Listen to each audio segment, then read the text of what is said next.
Oke, kembali lagi di Forum Timnas dan kali ini gue akan membahas perihal hasil drawing dari Piala Dunia U17 yang nantinya akan berlangsung di Indonesia pada tanggal 10 November sampai 2 Desember 2023. Ya, drawingnya itu baru saja dilakukan 4 pot ya, dibagi menjadi 6 grup, artinya ada 24 tim yang akan diambil. Nantinya adalah juara grup dengan runner up itu langsung lolos, plus runner up terbaik itu ada 4. Jadi sistemnya itu kurang lebih sama dengan Piala Asia.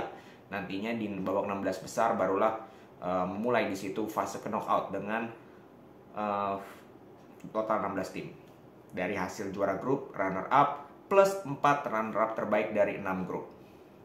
Oke, jadi gue mau bahas dulu satu-satu. Grup A, Indonesia, Ekuador, Panama, dengan Maroko. Oke, kita tahan dulu nih. Nanti kita baru bahas Indonesia lebih dalam grup ini. Grup B, Spanyol, Kanada, Mali, dengan Uzbekistan. Ya.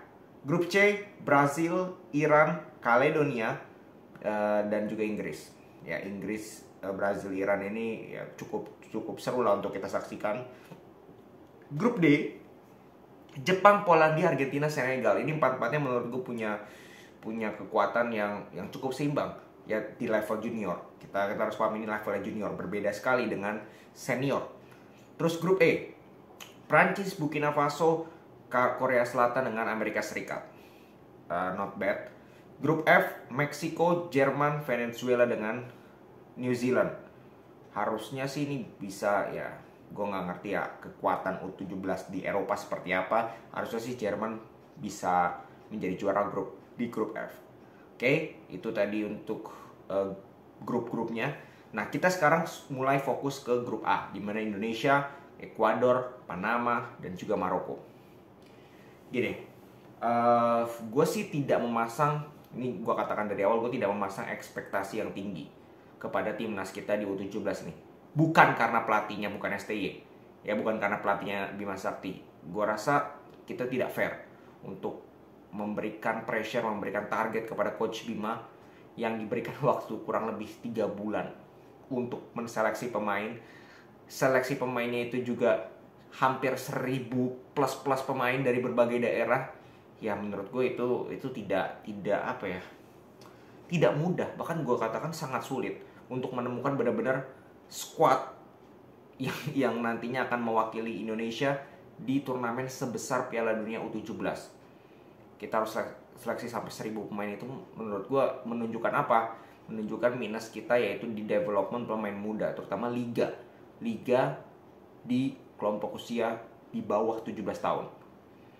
Kalau kita memakai parameter kalau udah ada Piala Dunia U17, maka idealnya setiap negara harus punya kompetisi yang menaungi atau mensupport hal ini.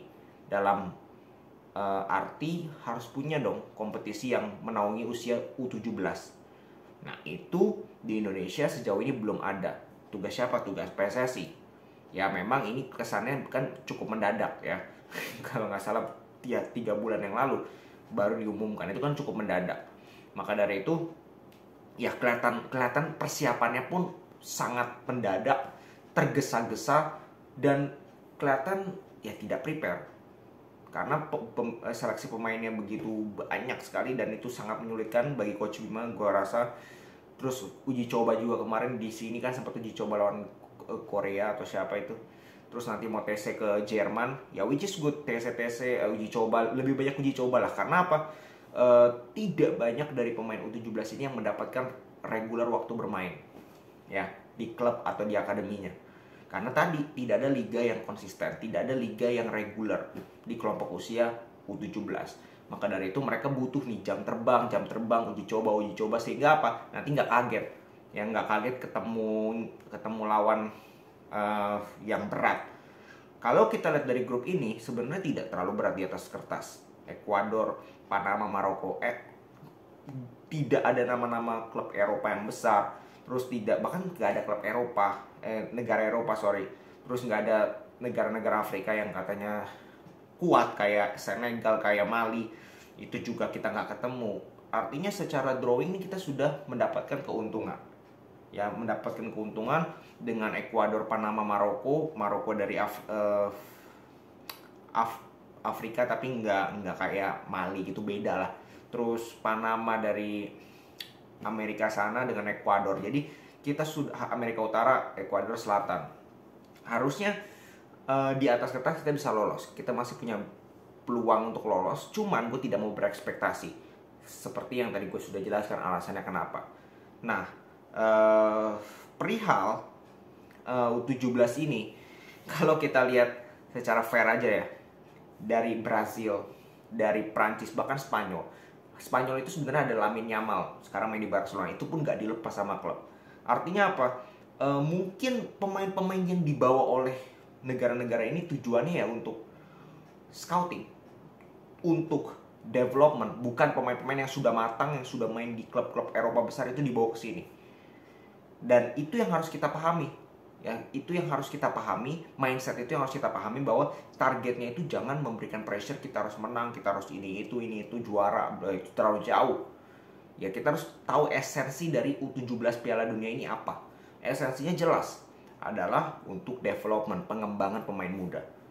Pengembangan itu penting nanti ketika pasti ini kan ada yang nonton itu dari scouting tim besar, scouting tim Eropa. Nah, itu yang menurut gua harus lebih dimanfaatkan, harus lebih ditanamkan mindset oleh pemain Indonesia, bahwa oh nanti kita ditonton, oh nanti kita dilihat nih oleh dunia, walaupun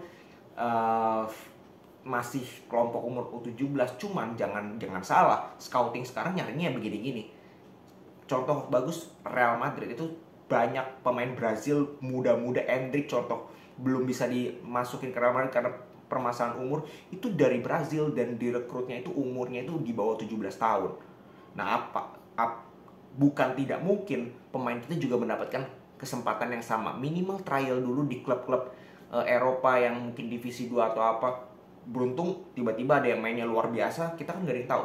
Mainnya luar biasa di Piala Dunia ini lalu dilirik klub besar di Eropa, kan itu sangat positif untuk pemain kita, untuk negara kita. Ya kan? Dan itu yang menurut gue jauh lebih penting dibandingkan mengharapkan kita mendapatkan hasil yang maksimal secara prestasi atau secara peringkat di Piala Dunia U17 ini, karena tidak relevan, tidak fair. Tidak bisa kita bilang Bima Sakti ini bagus atau jelek hanya karena hasil dari sini, karena bener-bener ya lu jadi Bima Sakti juga sangat sulit gitu. Lu mendapatkan waktu yang sangat mepet, seleksi sampai yang tadi gue bilang ribuan orang, itu tidak mudah sama sekali, ya kan? Dan menyatukan pemain-pemain yang dari berbagai daerah ini ke dalam satu tim berapa bulan doang, itu bukan merupakan suatu hal yang mudah. Nah, kembali lagi, positifnya apa ya? Positif tadi, development, pemain bisa dilihat nih. Ya, pemain bisa dilihat oleh scouting luar. Yang kedua, negara kita bisa nggak melaksanakan, menyelenggarakan Piala Dunia U17 ini dengan baik. Kalau kita bisa, ya itu bisa menjadi positif ke depannya. Ya kan, kita punya sejarah, kita punya riwayat mampu melakukan Piala Dunia U17 ini dengan baik sebagai tuan rumah, yang someday itu one day nanti kita bisa menjadi menjadi tuan rumah dari event-event selanjutnya, dari misalkan Piala Dunia 20 atau bahkan Piala Dunia Senior. Nah, itu bisa menjadi poin positif juga. Yang ketiga, memperkenalkan negara kita juga. Ya, memperkenalkan negara kita, budaya kita, bla bla bla itu kepada dunia. Dan pasti sekecil-kecilnya pamor dari U17 ini pasti dunia menyorot, karena ini levelnya itu udah Piala Dunia. Ya, walaupun kelompok umur, ini Piala Dunia, still Piala Dunia, pasti disorot. Dan itu yang menurut gue jauh lebih penting dibandingkan kita hanya memikirkan nanti hasil. Kita kalau misalkan kita lihat dari grup ini, sangat mungkin kita lolos. Tahu-tahu misalkan kita nggak lolos, kita salahin pelatih, kita salahin pemain, itu tidak fair. Kembali lagi gue bilang itu tidak fair. Ya, kita harus melihat lebih ke positifnya, ya. Exposure, pengembangan pemain muda. Siapa tahu pemain kita, walaupun kita misalnya nggak lolos grup, tapi pemain kita ada yang diambil tim Eropa berapa orang, itu jauh lebih positif, jauh lebih bermanfaat. Oke, segitu dulu pembahasan kali ini. Kita akan kembali lagi di video-video selanjutnya. Salam sepak bola.